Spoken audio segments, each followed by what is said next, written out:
So let me give you a definition of Christian boldness. Christian boldness is loving Jesus and people so much that you become dangerous.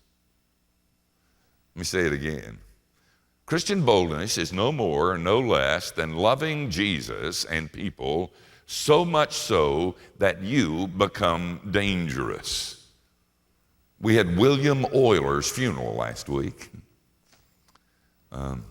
He's an unusual guy, and he was a car mechanic.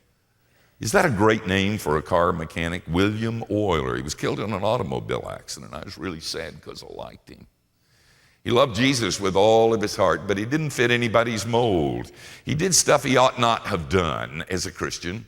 He was single, had gone through a divorce. Jesus found him when he was a drunk and a motorcycle gang member.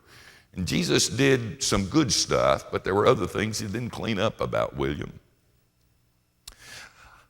I decided, frankly, to go to the funeral because I didn't think anybody would be there, honestly. I mean, he didn't seem to be that famous, that well known. And I got to the church, and it was absolutely packed. There were people standing along the road, the walls at the church.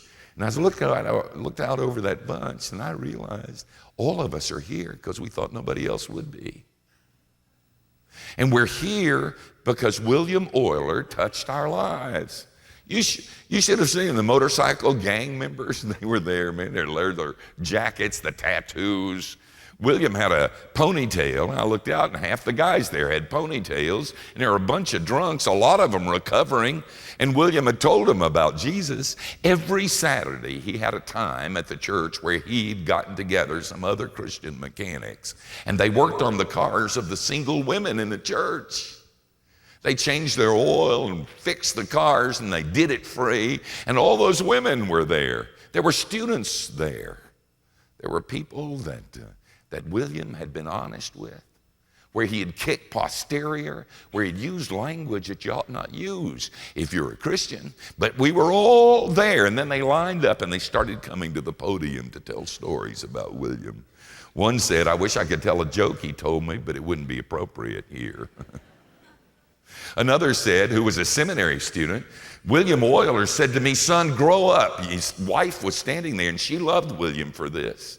Said, "Son, step to the plate. You brought this thing into my shop to have me change the oil. You're going to pay me $65 for this. You're in seminary. You can't afford it. Go change your own oil.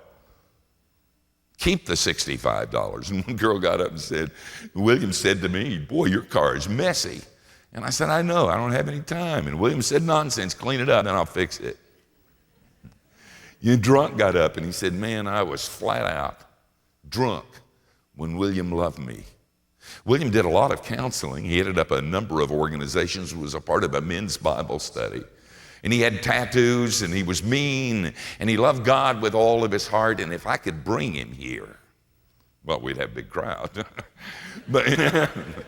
But if I could bring him here, I wouldn't even preach on boldness. I'd just interview him.